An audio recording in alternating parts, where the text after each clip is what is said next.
डरपोक चुड़ैल की कहानी। बात है शांति नगर गांव की। ये गांव शहर के बहुत दूर था और वहां पर बहुत सारे लोग रहा करते थे, लेकिन सभी लोग गरीब थे और गरीबी की वजह से सभी लोग को अच्छी तरह खाना नहीं मिल पाता था और उनकी मनपसंद का खाना नहीं मिल पाता था। इस गांव में रामदास नाम का एक आदमी रहा करता था। रामदास बहुत ही ईमानदार था और वो अपने परिवार का पेट अच्छी तरह पाल पाता था। उसके 2 बच्चे थे, चिंटू और मोनिका, और वो अपनी छोटी सी फैमिली में बहुत खुश था।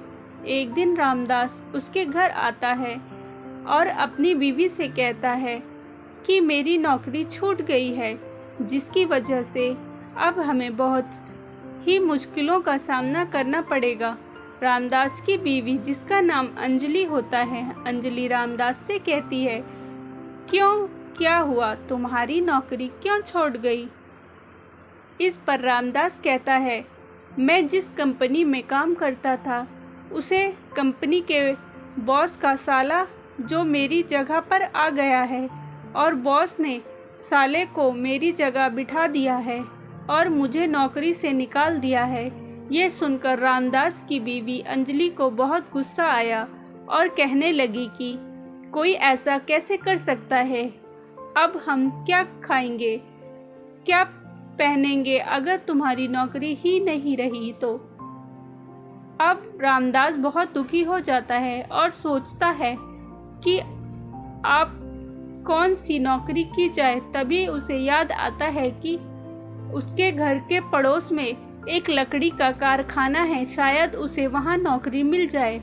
और नौकरी लेने के लिए वह लकड़ी के कारखाने में जाता है, लेकिन वहां उसे कोई नौकरी नहीं मिलती। इसीलिए वो उदास होकर घर वापस लौट आता है। ऐसे ही दिन बीतते जाते हैं और 1 महीना गुजर जाता है। रामदास को कहीं भी नौकरी नहीं मिलती। तभी गांव के कुछ लोग रामदास को सलाह देते हैं कि वो शहर जाए, क्योंकि शहरों में बहुत सारी नौकरी होती है। ये सुनकर रामदास जी शहर जाने के लिए राजी हो जाता है, लेकिन रामदास की बीवी कहती है कि अगर हम शहर चले जाएंगे तो शहर में सारी चीज़ बहुत महंगी होती है, हम उसे खरीद कर ही वैसे ही गरीब रह जाएंगे। रामदास को कुछ समझ नहीं आता। एक दिन जब वो रात में सोता है तो उसे नींद नहीं आती। तभी वो गांव के एक चौराहे पर बैठ जाता है। गांव के चौराहे पर एक कुआं होता है। उसे प्यास लग जाती है और रात में वो कुएं के पास पानी पीने जाता है, और जैसे ही वो कुएं के अंदर झांककर देखता है तो वहां पर 2 चुड़ैल बैठी होती हैं। चुड़ैल भूत देखकर रामदास बहुत डर जाता है और वहां से भागने लगता है। चुड़ैल रामदास को देख लेती हैं और उसके पीछा करने लगती हैं और उसे पकड़ लेती हैं। चुड़ैल को अपने सामने देखकर रामदास बहुत डर जाता है और चुड़ैल से कहने लगता है, मुझे कुछ मत करो, मैं तुम्हें कुछ नहीं करूँगा और मैं किसी को भी नहीं बताऊंगा कि तुम दोनों चुड़ैल हो, इस कुएं में रहती हो। लेकिन दोनों चुड़ैल रामदास का पाँव पकड़ लेती हैं और कहती हैं कि हमारी बीच इंसाफ कर दो, हमें एक खाने की थाली मिली है, लेकिन ये थाली किसी की है, इसके हिसाब तुम कर दो। रामदास ये देखकर आश्चर्य में पड़ जाता है कि वो चुड़ैल तो बहुत डरपोक हैं और मुझसे ही ये थाली का इंसाफ करने के लिए कह रही हैं। और रामदास को अच्छी तरह पता चल जाता है ये दोनों चुड़ैल बहुत ही डरपोक हैं। अब इसका फ़ायदा रामदास उठाता है। वो चुड़ैलों से कहता है, ठीक है, ये खाना की थाली ना तुम्हारी है ना तुम्हारी, बल्कि मेरी है, क्योंकि मुझे बहुत भूख लगी है और मेरे परिवार के सभी लोग भूखे हैं, इसीलिए तुम मुझे ये थाली दे दो, वरना मैं पूरे गांव वालों को बता दूंगा कि तुम इस कुएं में रहती हो और पूरे गांव वाले तुम्हें यहाँ से निकाल फेंकेंगे। ये सुनकर दोनों चुड़ैल बहुत ही डर जाती हैं, क्योंकि वो बहुत ही डरपोक होती हैं।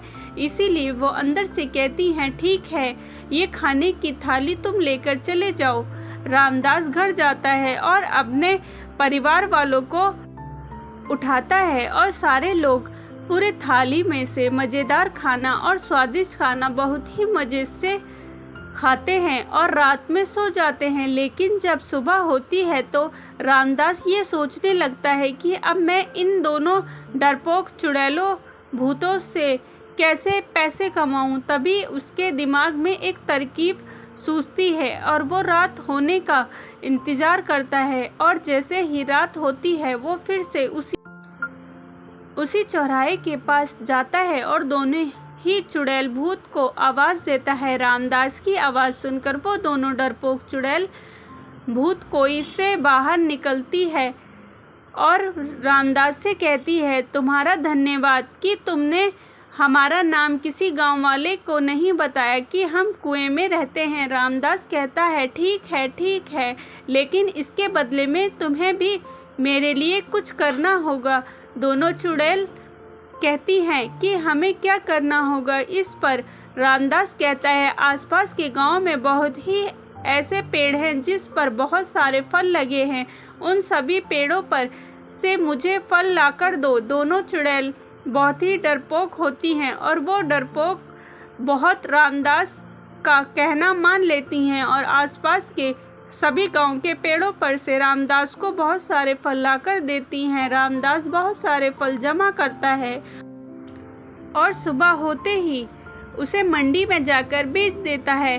उसे रामदास को बहुत सारे पैसे मिलते हैं, जिससे वो अपने घर की ज़रूरत को पूरा करता है। अब रामदास को बिजनेस का एक बहुत अच्छा आइडिया मिल गया था। हमको रोज़ाना ऐसे ही करता था। कभी कभी वो उन डरपोक चुड़ैलों से टमाटर मंगवाता है, कभी बैंगन तो कभी मूंगफली। ऐसे ही वो मंडी में बेच कर आता है और ढेर सारे पैसे कमाने लगता है। वो एक महीने में इतना पैसा कमा लेता है कि अपने लिए बहुत बड़ा घर बना लेता है और बहुत सारे मजदूर काम पर लगा लेता है। इसी तरह रामदास दर को भूत चुड़ैल से पैसे कमाने लगता है। लेकिन इस गांव में एक बल्लू नाम का आदमी रहता था। बल्लू को रामदास के इस काम का पता नहीं चल रहा होता है। केवल इतना अमीर कैसे हो गया इतनी जल्दी। बल्लू इसी का पता न जानने के लिए रामदास का पीछा करने लगता है और जब रामदास शाम के समय उस कुएं के पास जाता है डर को चुड़ैल के पास, तभी बल्लू ये सारा नज़ारा देख लेता है और फिर रामदास के जाने के बाद बल्लू भी वहाँ जाता है और कुएं में आवाज़ देता है डरपोक चुड़ैलों को। लेकिन जैसे ही दर को चुड़ैल बाहर आती हैं वो बल्लू से कहती हैं कि तुम्हें क्या चाहिए। बल्लू कहता है, मुझे भी बहुत सारे फल तोड़कर ला दो। लेकिन घर को चुड़ैल ये सुनने के बाद बल्लू को खा जाती है और दोनों चुड़ैल मिलकर बल्लू को सफाचट कर देती है। लेकिन अब दोनों डरपोक चुड़ैल जो दोस्त हो जाते हैं और उसे और भी अमीर से खुशी रहते हैं। अब वो गरीब नहीं रहता बल्कि बहुत अमीर हो जाता है। स्टोरी अच्छी लगी हो तो प्लीज़ लाइक एंड सब्सक्राइब ज़रूर करें। मिलते हैं नेक्स्ट स्टोरी के साथ।